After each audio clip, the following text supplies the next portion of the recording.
Hello, everyone, and welcome to Reject Modernity, Embrace Tradition, where we take you back to the good old days, just maybe not quite how you expect from our title.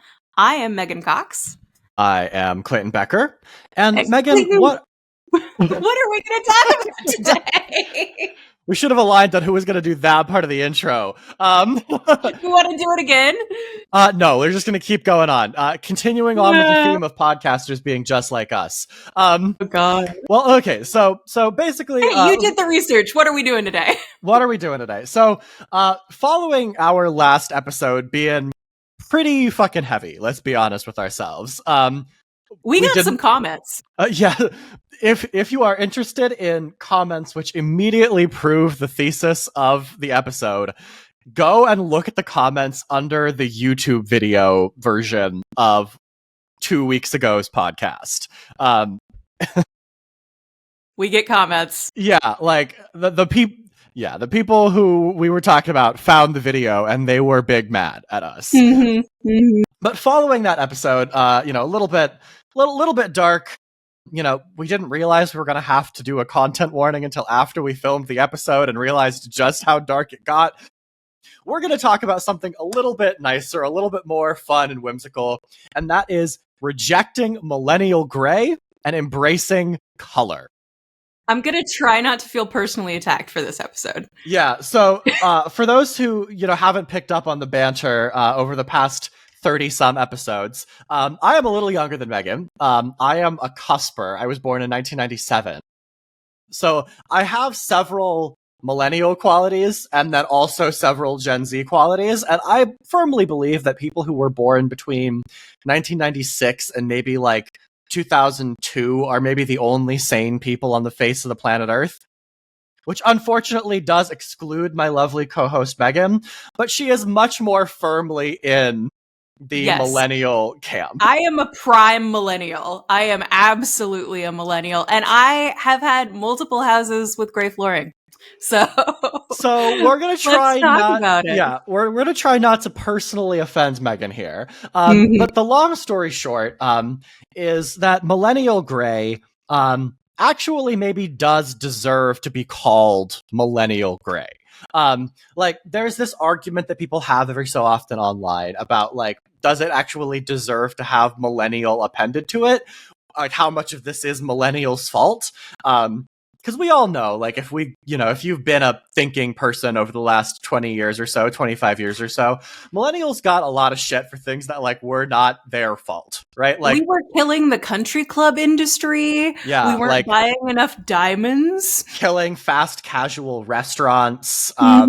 Like, pick a thing that, like, boomers and Gen X loved, and millennials were destroying it. Yeah, pick a thing that millennials couldn't afford, and we were destroying it by not buying it.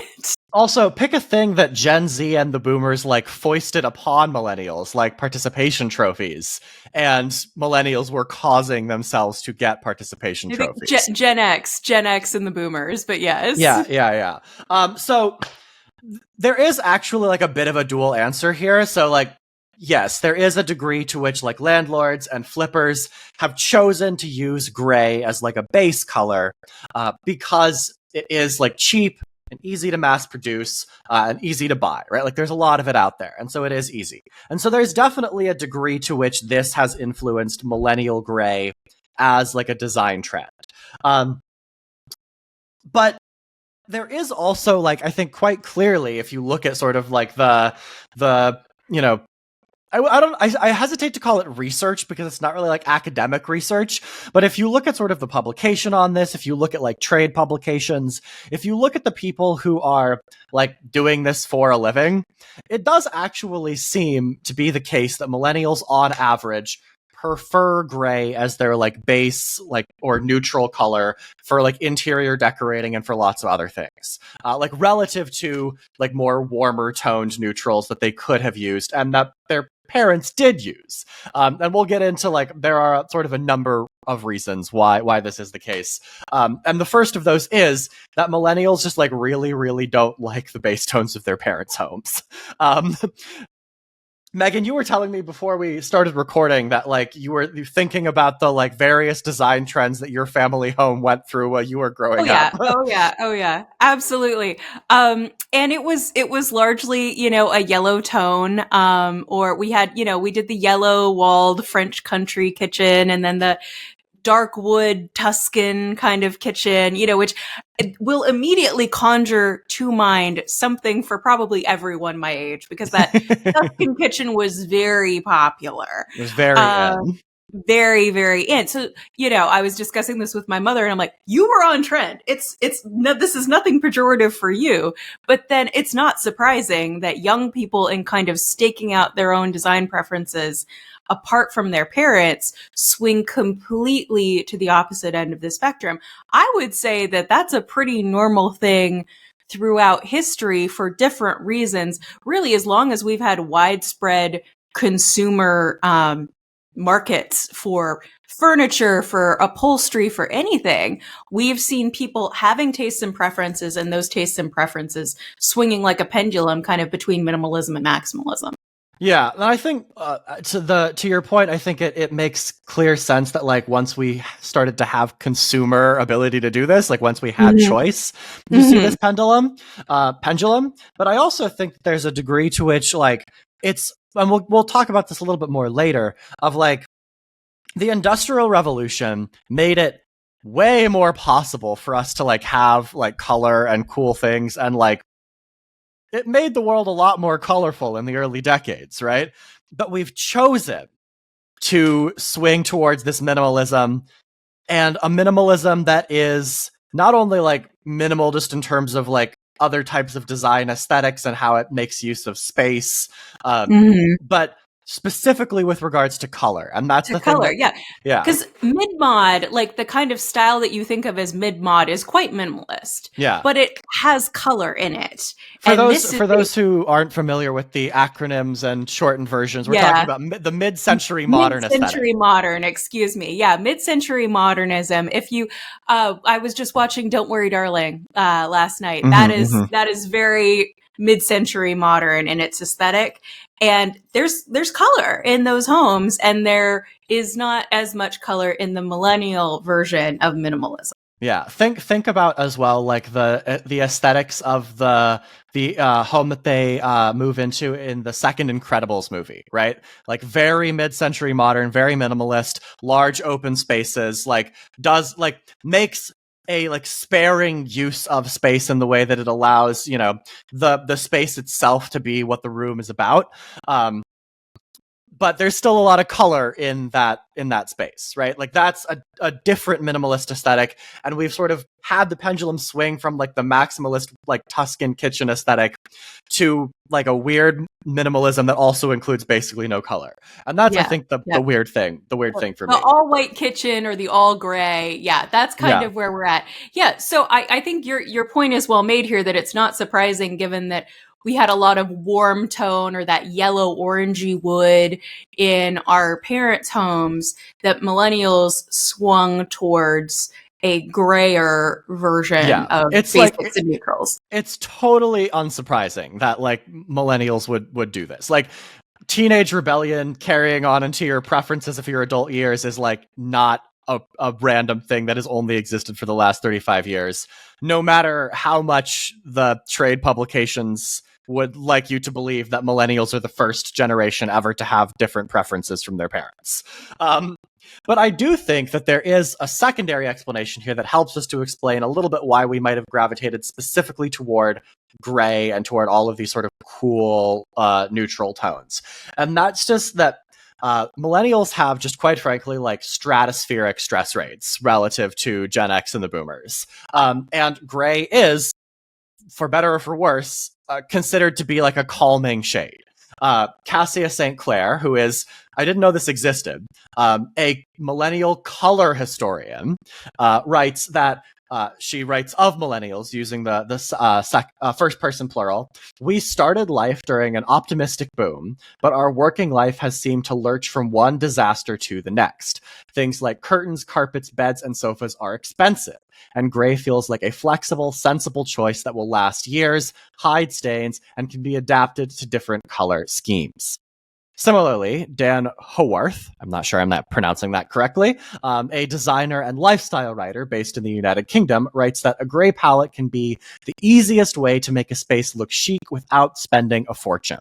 And so I think viewed this way, we can sort of think of millennial gray as like a utilitarian aid to millennials. And like, a shade that millennials are trying to use to like do a lot with a little, given the sort of like financial crunch that many of y'all experienced during your like early working years, combined with the fact that the financial crunch you experienced was also like deeply, deeply influenced by these like stratospheric stress rates. And as we talked about earlier in a previous episode, the emergence of like hustle culture for the first time really starting to dominate the workplace and like dominate how like the right way to do things is. That makes sense. You and I have talked about, and I think we're going to talk about later in the episode, just kind of the sort of mistaking other cool tones for gray or vice versa. We're told that, blue is a calming color, or, I mean, the wall behind me, would we call it blue or gray kind of thing? And so the wall behind you certainly photographs gray to me. I don't know if it looks bluer in person, but like comparing it, for example, to the like law book that you have on the chair there, which is super blue. Yeah. Which is super blue. It certainly reads as more gray, right? But I don't know. Would you? Yeah. Let's do this little experiment, Megan. What would you consider the color of that wall? I would call it blue, but I'm looking directly at it. I would say it is a grayed down blue. And I would say the same about, again, as a millennial, I didn't put the gray flooring in my last house, but it was there when I got there, and I kind of worked around it. I had a very gray kind of like lavender in the living room and a gray blue in the kitchen and the bedroom. And so it was very cool toned. That was very much just the direction that I took the house because it's what I started with. I think we like gray based neutrals, or at least I did at that time. Everything was a grayed down version of a color. Yeah. And I think to the point of like the versatility and like trying to do a lot with a little, it makes sense that like if you're using like cool shades as like a calming environment in your own home, like you want that for yourself. You want to stay away from like warmer tones, reds, oranges, yellows, right? Like that you would gravitate towards a cool base tone, right? And so it makes sense that there is this like gray in millennial homes, right? Like it's not some sort of like black box that we can't figure out why it's happening. Or like everybody sua sponte had the same idea and was like, I want a gray house, we're responding to stimuli here. Yeah. It's just that like gray doesn't work with warm tones hardly at all, right? Like it only works with these cool tones. And if all of the cool tones that you're bringing into your space are like grayed down versions of cool tones, then that means that the space ends up looking, I would say, drab rather than calming. Right. And so we talk about the pendulum swing, right? But it's like the pendulum has swung maybe just a little too far here. Right. And this brings us, I think, to like the third reason why we might think that millennials have embraced these sort of grayed down colors, these like more muted color palettes, which is that I think undeniably more than previous generations, during this like consumer products are available era, millennials spent a lot of their childhoods being criticized for being children, their young adulthoods being criticized for being young adults, and their adulthoods being criticized for not doing the exact same thing as their parents and having the same preferences.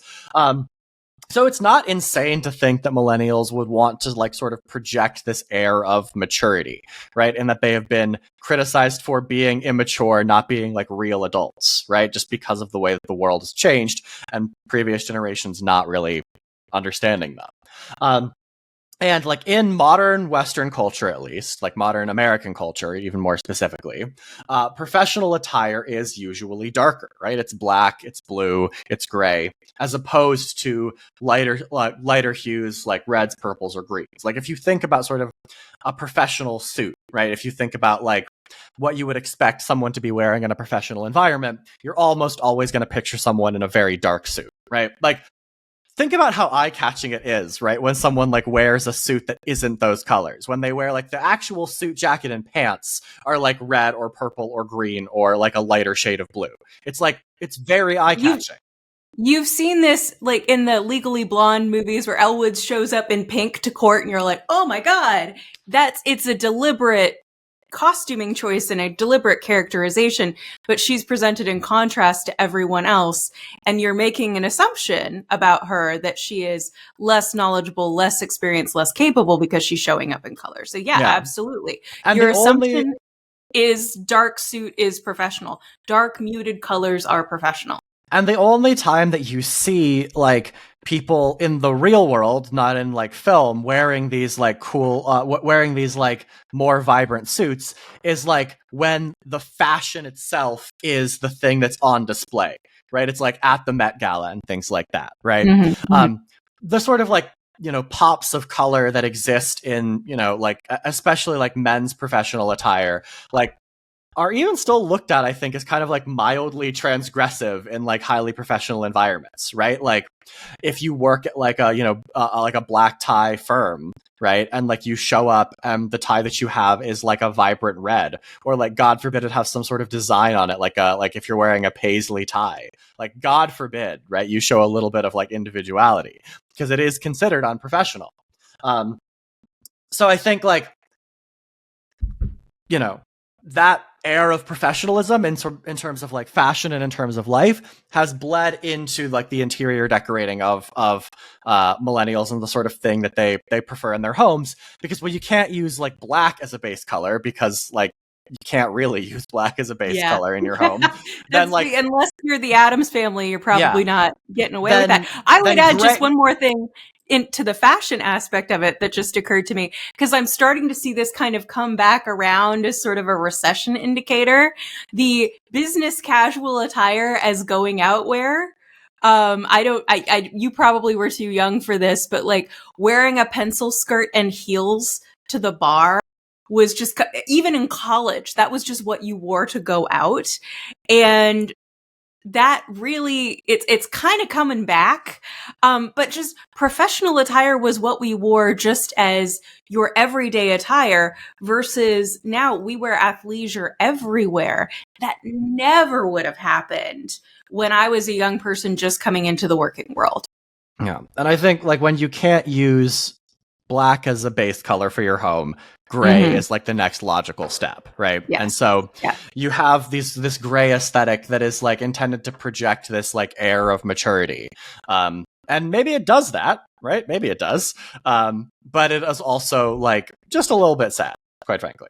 And then fourth and finally, this one's a little bit more of a joke, quite frankly, but we've learned on TikTok over the last week that a lot of millennial women seem to think that they are decorating their homes blue. To my point. And yet all of their couches and their curtains and their walls, they're all gray. They're all gray. It's a bluey gray. As someone who has definitely fallen into this trap. So it's funny because we talk about this. So I was using ChatGPT to find my color season, as so many people do. And you use a little like hex code picker thingy. And so I'm trying to figure out what color my eyes are. And it keeps telling me they're gray. And I'm like, has my whole life been a lie?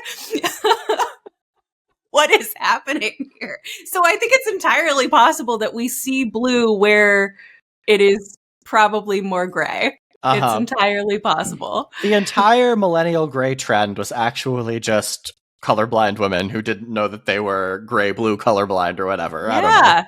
I don't know. Maybe that's a thing. We'll see. I think the upshot of all of this, though, is that like while millennials have had like understandable reasons for turning to gray, it's not this like mysterious, unknowable thing. It seems that they have to put it mildly, overcorrected. And we also haven't talked about capitalism enough here. I assume we're going to, but I'll tell you what. We're going to talk about capitalism at least a little bit. Okay, great. So let's go on to the next little bit of my notes here, right? Okay, that is not all about millennials having poor taste. This you guys can't see this if you're just listening to this podcast. You won't be able to see my notes, even if you are watching this. But if you're watching this, observe my eyes going to my notes. That said, we can't blame millennials entirely, because this trend is not limited to home decor. It seems to be spreading across the world through our built environment, the things we make, and the things that we design. Thank you. There you go, Megan. Thank you. So, to take this like a step further, so there's a interesting, it's not a study exactly, more an analysis from a group of like museum curators. There's a group of museums called the Science Museum Group in the United Kingdom, made up of a number of different museums whose focus is on, science and technology. And they took an interesting look at the hues of all of like the individual pixels in 7,000 man-made objects in their collection by year of production. So like the year that this thing was made, rather than like the year that it entered their collection or whatever. And they find that especially over the last 40 years, blacks and grays have become the dominant shades of the things that we make. Like as early as late as like the 1960s, like 80% of the things that we made, the things that made it into their collection at least, had some sort of like colored hues, right? They were blues or yellows or purples, browns and reds, right? But over the last 40 years, things have transitioned to the point where more than 60% of the objects produced today, or I guess today being 2020, have the primary like hues of those things are gray or black. And a big part of this seems to be that we have stopped making things out of wood and made things out of metal and plastic. Metal has this like gray and reflective and white and black hue to it just generally. And then plastic just sort of like, since it's a petroleum byproduct, naturally comes as a dark thing, and you have to make it a different color in order to make it more colorful. And because of capitalism, there you go, Megan, lots of companies that make these things are not choosing to do that, right? And so like lots of the things that we make nowadays they're black, they're gray, they're not imbued with color in the way that they might have been, 70, 80 years ago. Just thinking of it in the context of luxury vinyl plank flooring, which is where you see the millennial gray floors everywhere. Mm-hmm.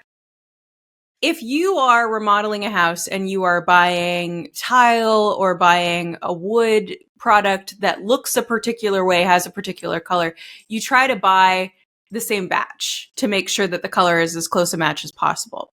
I have to imagine it's easier to match grays than wood tones that are more orange or yellow, just because there are more color directions that could change from batch to batch. Yeah. So if you think about trying to get as much profit out of flipping a house or building a new build as possible, it makes perfect sense that people with a profit motive are going to be trying to just use gray across the board.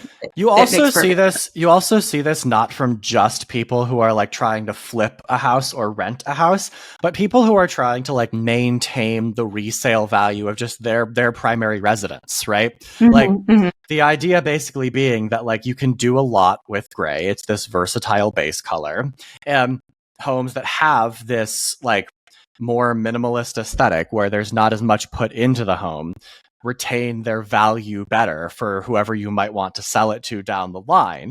Like that Zillow listing I sent you the other day. Yes, exactly. Where you were asking, is this blue? And it was like, no, it's not blue, actually.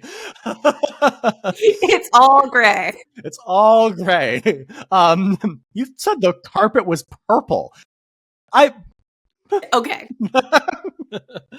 The long story short here is that even people who are like, living in a home, not with the intent necessarily of like getting rid of that home and selling it very quickly, are still using this toned down, like basic grayish blue color palette, because that's gonna be the easiest for whoever takes the house on next to work with.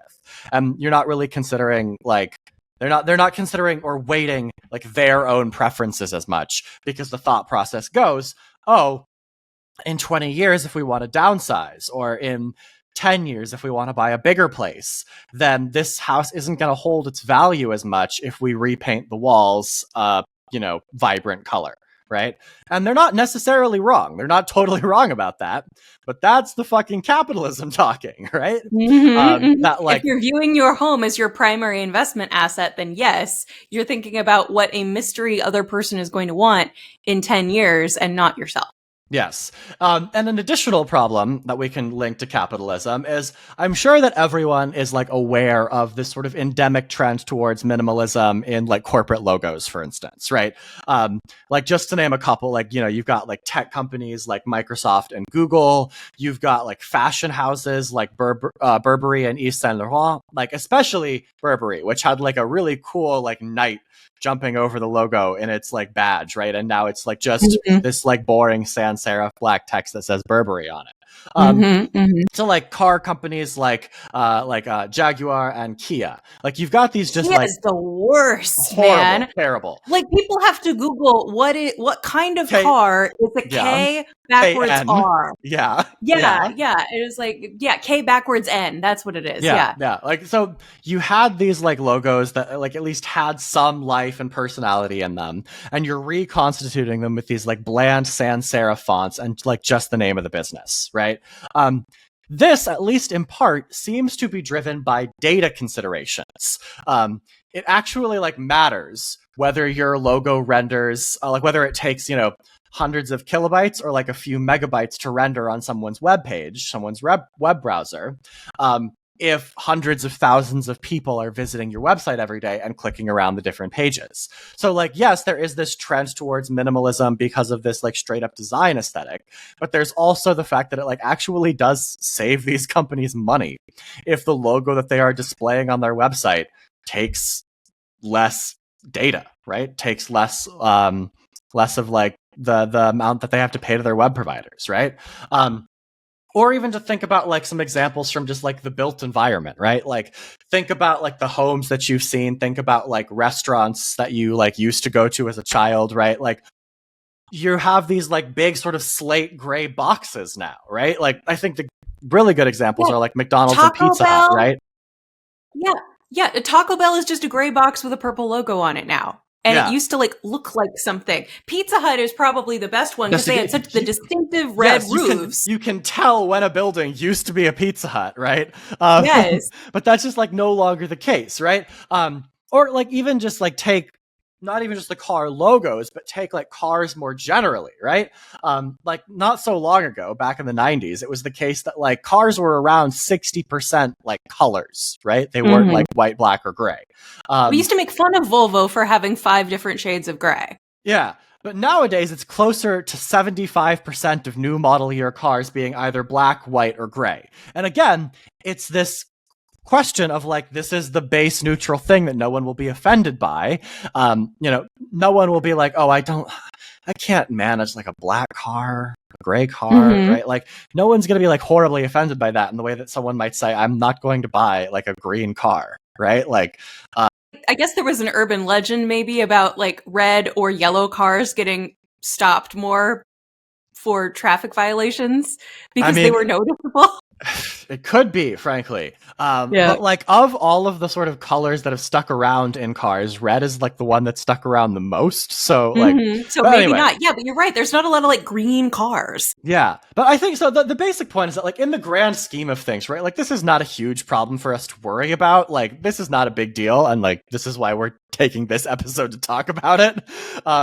But we're having a fun one today. But it's worth acknowledging, I think, that this is weird, right? Like the Industrial Revolution made it way more possible for us to make colorful things. It no longer required like extracting the blood of 10 million snails to make a purple pigment by reducing it for like 5 months or whatever the fuck you used to have to do to make purple, right?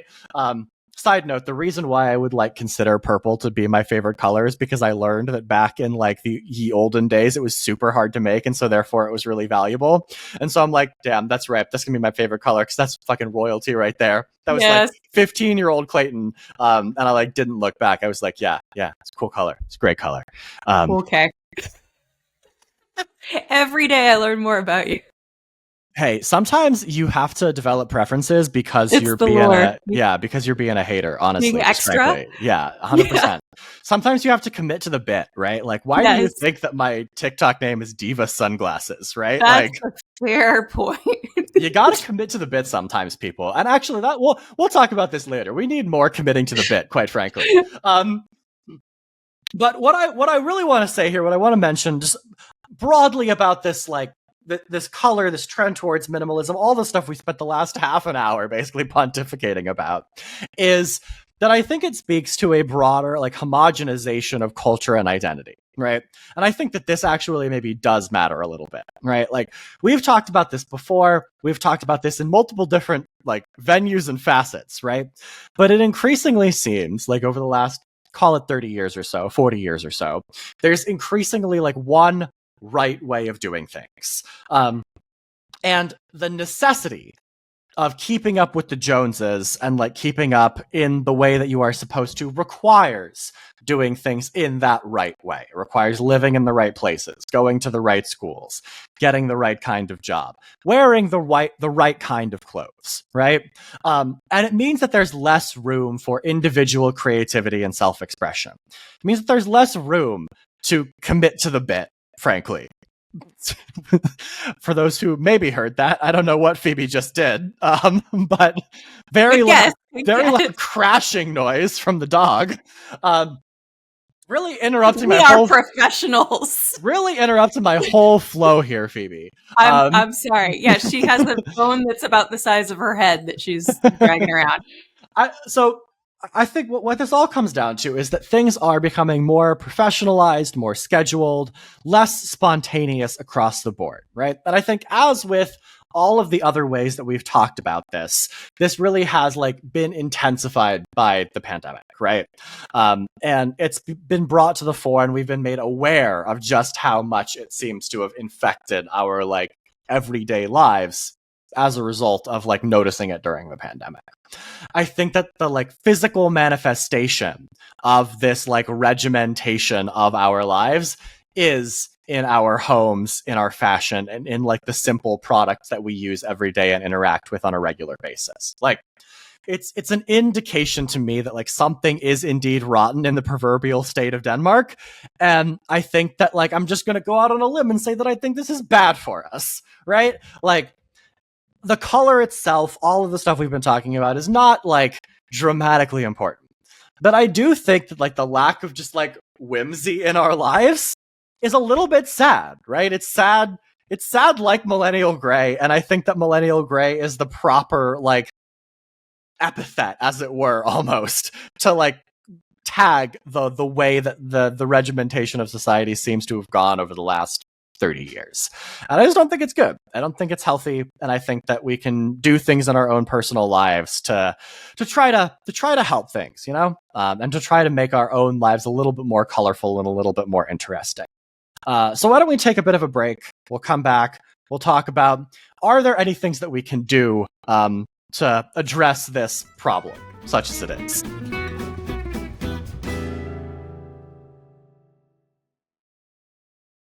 Welcome back, everyone. When we left you, we were discussing how everything turned millennial gray and how it's a little bit sad. But we do have some ideas on how we can fix it. Yeah, I think for the second consecutive week in a row, we don't really have policy solutions for you guys. This time it's not because we're not interested in them, but just because it's not out of loathing. Yeah.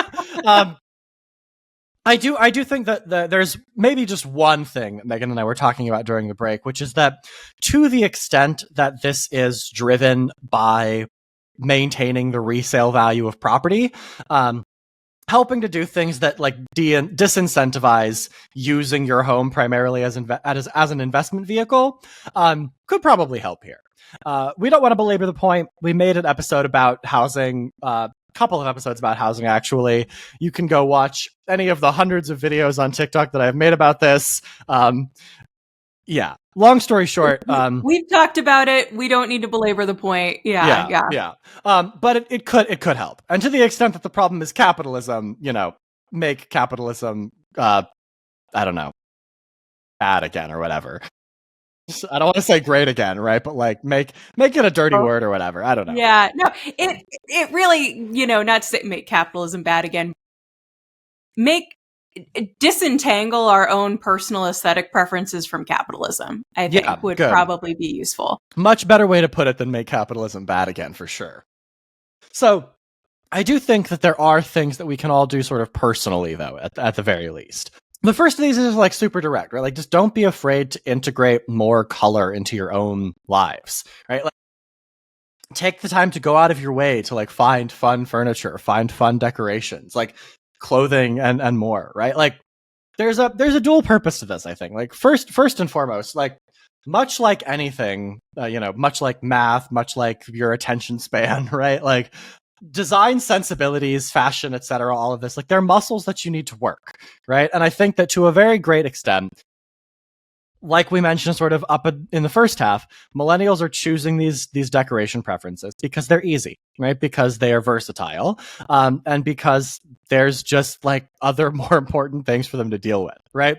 But if this is something that you care about, like if this is something that you want to address in your life because you look around your apartment and you realize, hey, my couch is actually gray and not blue, and my walls are actually gray and not blue, then you actually need to go out and make the effort to solve this, right? Like to figure out how to bring more color into your own living space and into your fashion choices, into your clothing, all of that.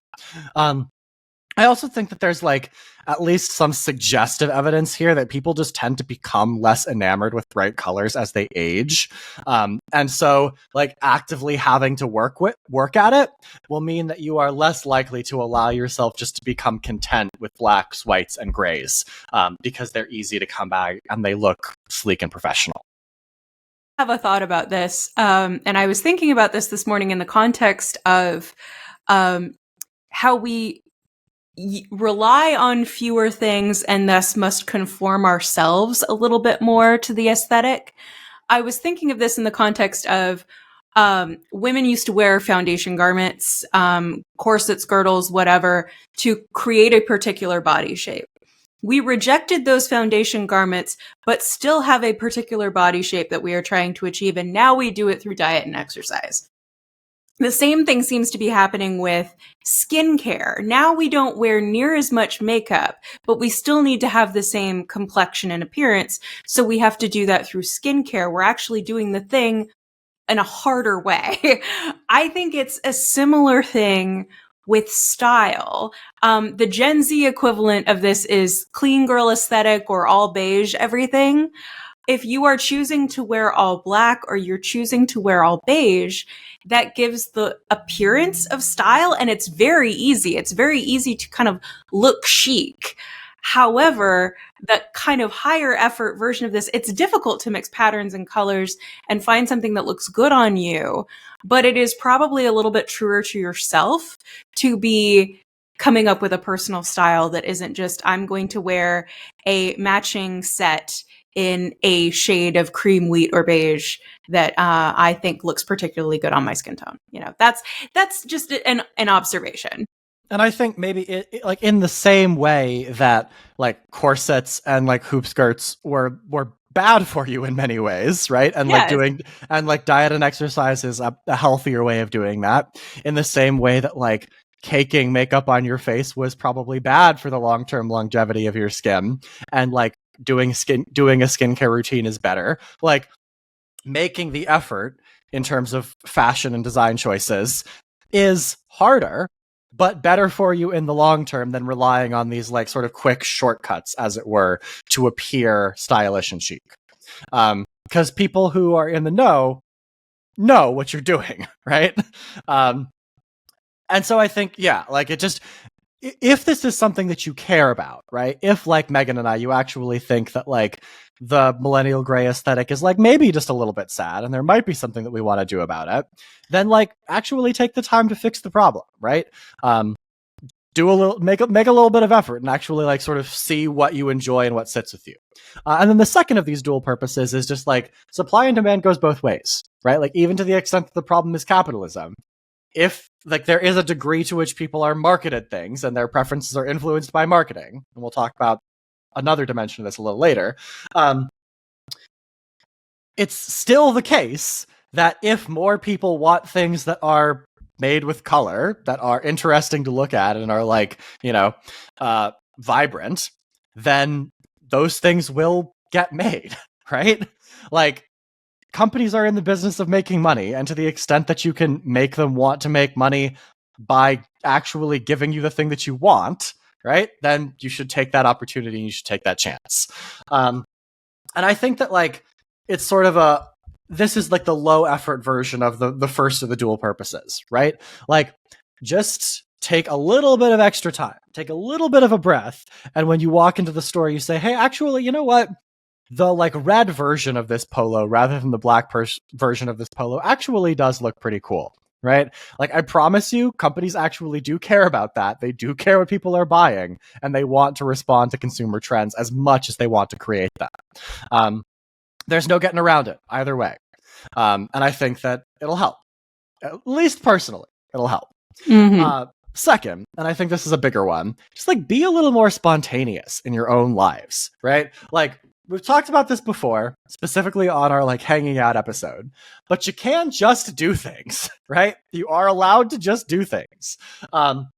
And just doing things, sort of broadly defined, does actually seem to have like pretty substantial creative and mental health benefits. Like Megan, you know how like lots of people will say that like they sort of get their best ideas in like the shower, or they get their best ideas while they're like out on a walk or on a run, right? Mm-hmm. There actually like seems to be like a real psychological reason for that. Like it's not just a thing that people I assumed think, it was blood flow to the brain. But well, so it could be that. Didn't look at that for this particular episode, okay. But it also appears to be that just like spending time doing things that are like low in terms of their cognitive demand, like actually frees up cognitive space that you that aren't, makes sense. Yeah. that you aren't even really like thinking about. And like the ideas, like you hear people describe it as the idea just popped into my head. Mm-hmm. Right? In a way that like ideas don't just pop into your head if you're doing something like watching TV or like paying attention to something on your phone or working, which even though they might be relaxing, right, are actually much more like high demand activities, cognitively speaking, than things like running or listening to music or being in the shower or going on a walk or like hanging out with your pets, right? Mm-hmm. And so actually having this unstructured, like, let's call it non-cognitive time, right, does actually seem to provide really substantial creative benefits. It stimulates creative thinking, and it allows people to like do more interesting things with themselves because they have better ideas. Similarly, scheduling all of your leisure time seems to be really bad for you. And no way, get out of town. And a lot of people have started to do this, where like basically everything is scheduled, either due to necessity or just because you have like a type A personality and you like to have things scheduled, right? Couldn't be me. Don't know anything about that. But according to a couple of different studies, I'm not sure I'm going to pronounce this name correctly, but Sheelin Malcock, who is a professor of marketing at Ohio State, who actually studies specifically this, the effect of planning on leisure, she finds that smartphones are actually a very big culprit here. Smartphones have allowed us to overschedule ourselves in a way that just was not as possible prior to the invention of these little pocket computers that we carry around everywhere and have more processing power than the computers used to put the Apollo missions on the moon. Like, it just actually does seem to be the case that when we are focused on the beginning and end of this scheduled leisure time, we actually enjoy it less, we get less out of it, and we perceive it as having taken less time. Which again, not great, not good for us. Similarly, Linda Blair, a clinical psychologist in the UK who studies stress management, writes that being spontaneous improves emotional well-being and creativity, primarily because it opens you up to new experiences, which can boost your overall happiness. She specifically writes here, when you're spontaneous, you get to enjoy what is happening to you rather than thinking what is coming next. With the upshot, makes so much sense. Yeah. Sorry, go ahead. Yeah. The upshot. So Yeah, go ahead. I was going to say this is before smartphones, which is kind of mind blowing, but I went on a retreat thing in high school and they confiscated everybody's watch at the beginning of the weekend. Basically just to say, like, we know that if you're looking at the time, there are no clocks. We, the organizers, have watches. We know what's going on, but if you have a watch, are going to be looking at what time is it? What time does this block end? And we move on to the next thing. And you're not going to be as invested or as focused. And it was completely true. Like, that was absolutely reflective of my experience.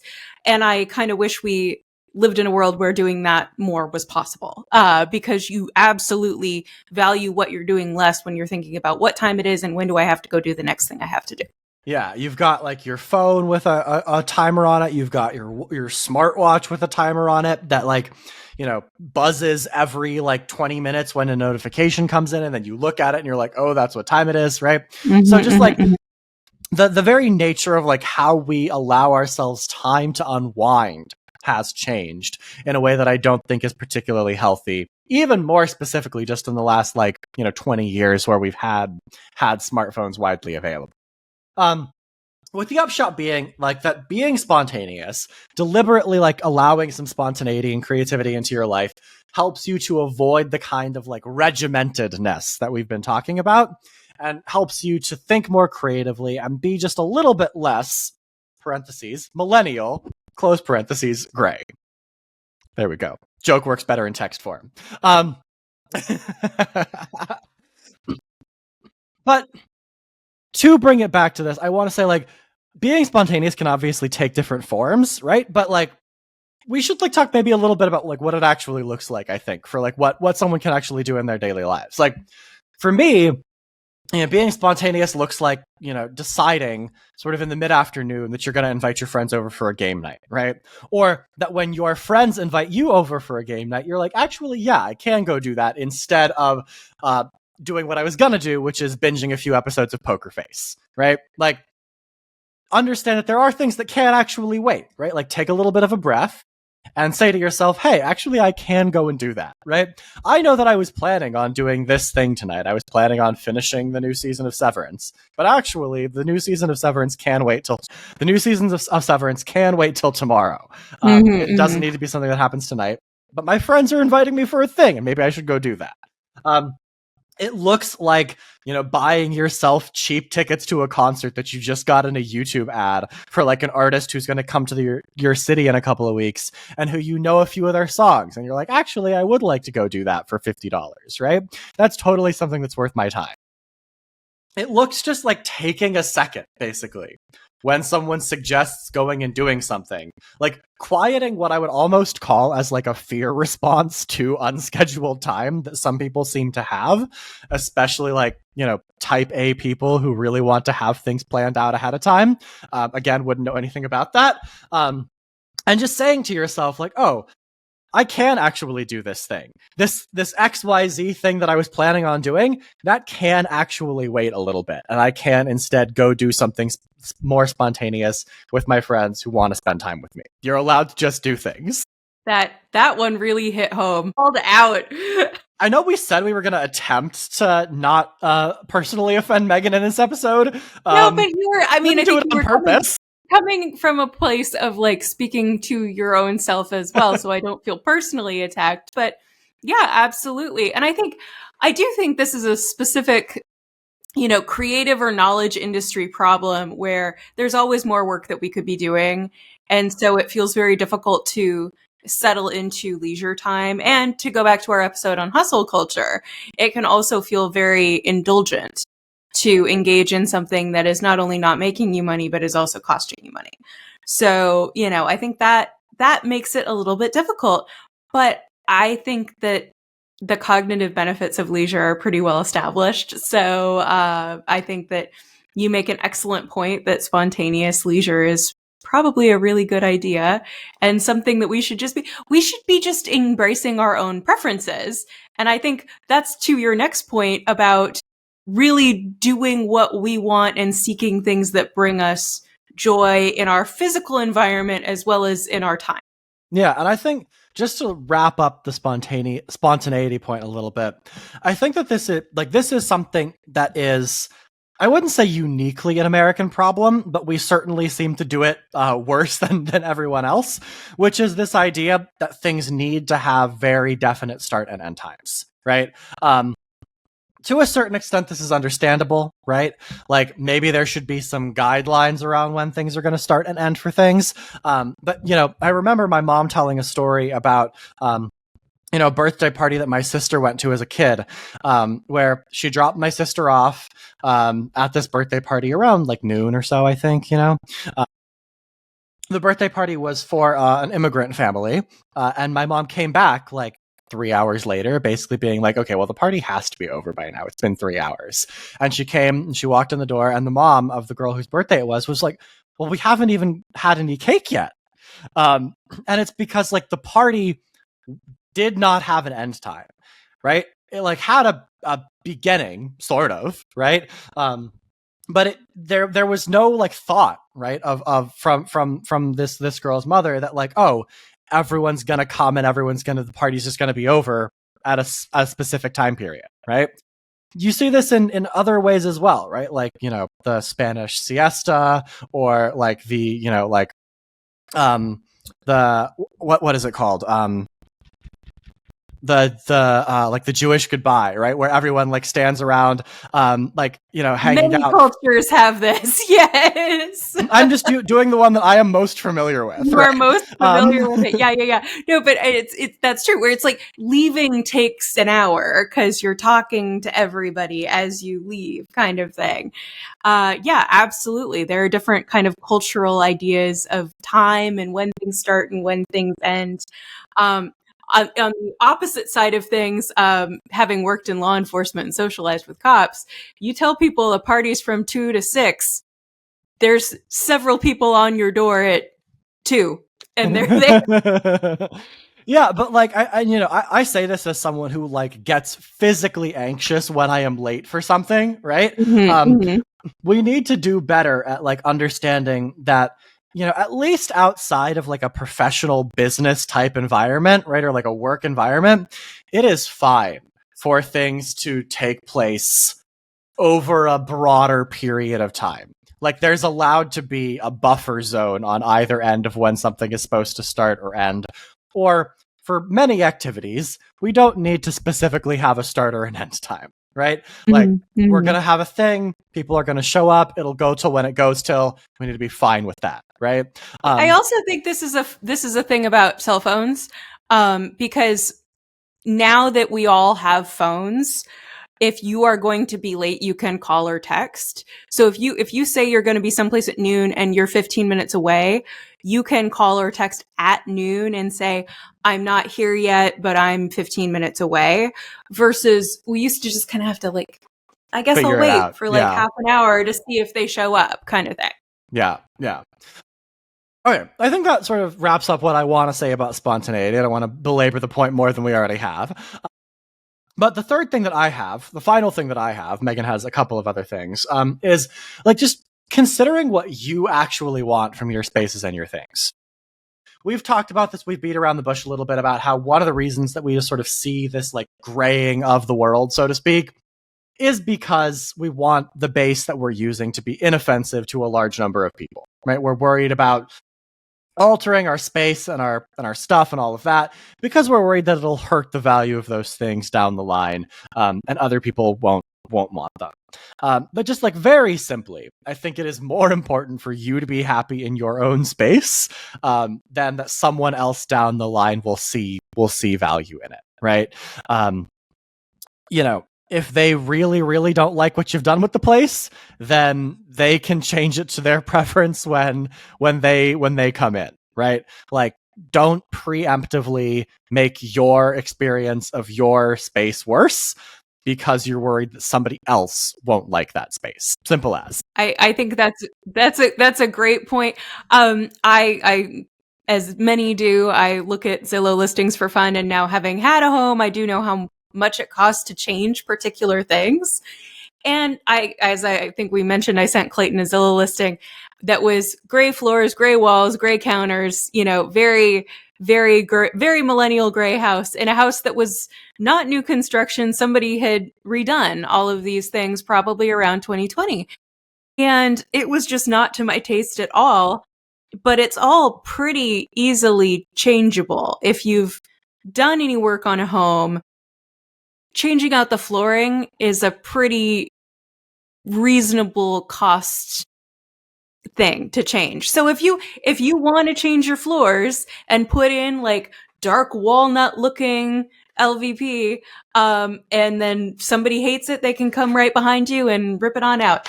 You don't know what the market's going to want. You don't know what the trend cycle is going to do in 5 years. So do what you want. Do whatever you want. If that's color, great. If it's, a more neutral Scandinavian beige, white walls, go for it. Do whatever you want, and let the next person worry about it. To kind of move on to one of my suggestions, I think this is really my big one, is to de-influence yourself, and consider who you are getting your aesthetic preferences from and what their incentives are. Recently, I think watching the documentary about Ruby Franke and Jody Hildebrand, one of the Franke kids happened to mention that they had redone their house because at the time their mother Ruby was a family YouTuber. The house had been redone to provide a better set for videos. It was more decorator white, bright white, kind of the basic, very blue white, not a yellow white, if that's making sense for folks. And it photographed and filmed much better. And it was easier, I think, to maintain. And so the point of that really, because I'd never thought about the fact that if you are making content in your home needs to look a certain way. If you are then consuming media from people who are making content in their home, they have turned their home into a set. And it looks a particular way for professional reasons. And you don't have to copy that aesthetic because you don't have those same incentives. Yeah. I think to this point, right, like Megan and I could, if we wanted to, I'm sure we would get like more views on the video parts of this podcast were we to change the backgrounds from like my living room and like into the kitchen where you can see, I don't know if you guys are watching here, all of my nice little kitchen utensils right in the background, right? Yeah. You can see Megan's Peloton bike, right? Or on this side you can see the drying rack for the things that we don't want to put in the dryer, right? Like we could gussy up our backgrounds a little bit, and I'm sure that would help our video retention. But we're just not going to do that to our spaces. We just don't want to do that, right? It's not worth the trouble. It's not what makes us feel comfortable in our spaces. And when you see someone having done that, you should think to yourself, that's not for them, right? That's not for their comfort. That's for their production values. Mm-hmm. Or it is something that they are trying to project out. Because in a content creation sense, it's a lot like it's marketing, it's identity creation. It's a lot like how old Hollywood used to manufacture stars, but it's everything about a person and their space when they're filming in their home or something that is staged to look like their home. They are creating something that is marketable and desirable for viewers. So if that's what we are making our preferences out of, then we might want to think about what is generating that visual for the people who are influencing us. Yeah, absolutely. 100%. Totally on board. Totally on board. Like, you influence yourself. I think this is like a broader point even about like if marketing didn't work, we would have a very different economy than the one that we have right now. That's and true. just note that, like, you are not immune to marketing. You are not immune to being influenced in the same way that you are not immune to propaganda, right? And so thinking about where your tastes and your preferences come from, like actually really just sitting down for a moment and thinking about, now, why do I want this all white kitchen that is invariably going to be harder to keep clean and probably actually less functional, right? Like, think about that in the same way that you want to, like, take a breath and quiet your fear response to something being unscheduled. Take a breath and consider, why do I want this? Do I want this for me, or do I want this because I think it's some sort of aspirational goal that everyone will look at and be like, wow, Megan, her kitchen is so nice and fancy. You know what I mean? Like, are you actually valuing it because you think it will bring you joy? Not to Marie Kondo everyone here, but are you valuing it because you think it will bring joy to you, because you think you will like it, or because you think you are supposed to like it? I would also suggest that we think about trend cycles a little bit more and think about the fact that something comes in, something goes out. Something comes in, something goes out. You know, harvest gold ranges were the absolute pinnacle of fashion for some time in terms of kitchen aesthetics. And now you see a harvest gold range and most of us are like, ugh, ugh, you know, how long has that been there? Kind of thing. Because it has not come back. But there will be a trend cycle. I think the Tuscan kitchen is gonna come back. The younger Gen Zs are starting to talk about it. And well, fine, whatever you want.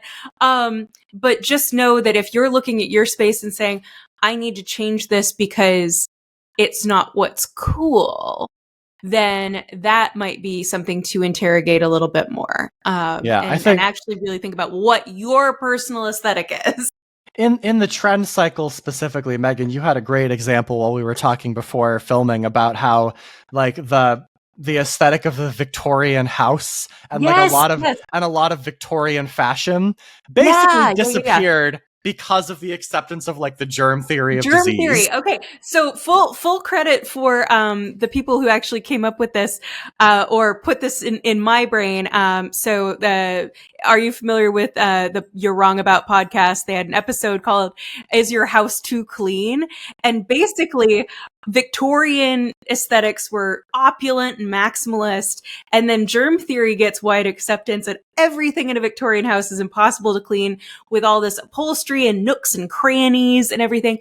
And so what comes after that, if you look at kind of an Edwardian house or even into Art Deco, very straight up and down tile minimalism, etc., that kind of goes out when the Great Depression comes to make, like, having things a real status symbol, having opulent things is a real status symbol because so many people are poor.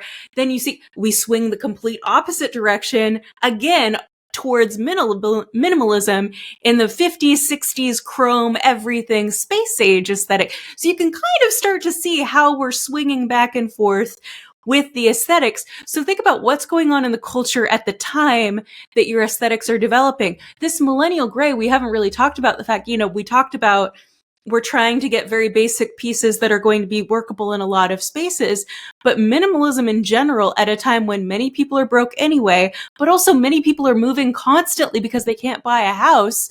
So they're going apartment to apartment to apartment. It makes a lot of sense that we're going to try not to accumulate too many things, or to accumulate things that are packable, if you will. And to accumulate things that are portable to different contexts, right? One of the things, like, I think my wife and I, Andrea and I, have accumulated more things perhaps than we want to, right? We've very much bought things in our apartment that fit our current space. Like, one of the big things that we have that's been a challenge for us as we sort of, like, look around and see if there are another place we might want to move to is we bought this big, nice sectional couch, right? And it's great. I love this couch. Amazing couch, right? But it's huge and probably won't fit in a lot of the living rooms of the places that we're looking, right? In the same way, it's not completely crazy that you wouldn't want to accumulate a bunch of stuff that if you move into a new apartment with a different color scheme or, a different amount of sort of natural light or, different like attendant variations around the place, right? That like the stuff that was in your apartment wouldn't work in the new one. It's understandable. It makes sense, right? So it's just it's a question of, how do you make things work for you in your space that you feel comfortable in? If that's millennial gray, fine. You know what? I'm over it. Honestly, after talking about it for an hour, I'm over it. You got it out of your system and now we're good. Yeah, but I do think, right, that in terms of this pendulum swing, right, this is like, it's not different this time, but it is something that I think we haven't exercised as much control over as perhaps we could have, right? And I think that maybe just exercising a little bit more control over your preferences would help with the trend cycle being less determinative, shall we say? Because as we've talked about before, I think we've mentioned it on like the last 3 or 4 episodes, right? There are a lot of things that used to be inefficient. Marketing was not as micro-targeted as it is now, and it turns out that a lot of those inefficiencies were load-bearing. Right? In terms of allowing people to develop their own preferences rather than having their preferences specifically marketed to them in extremely targeted advertisements. So, you got to do a little bit more, unfortunately, with the fact that we don't have that load-bearing inefficiency. So remember what you want, not what they want you to want, and to actually buy for yourself, to structure for yourself what you want your physical space, your clothing, your fashion, your accessories, all of that to look like. But until we manage to overcome the genius marketers who are trying to tell us what to want, until we can bring a little bit more color back into our lives, even if I'm over it at this point, until we do all of those things, I have been Clayton Becker. I have been Megan Cox. And we will see you guys on the next one, where we'll hopefully be talking about something that matters again.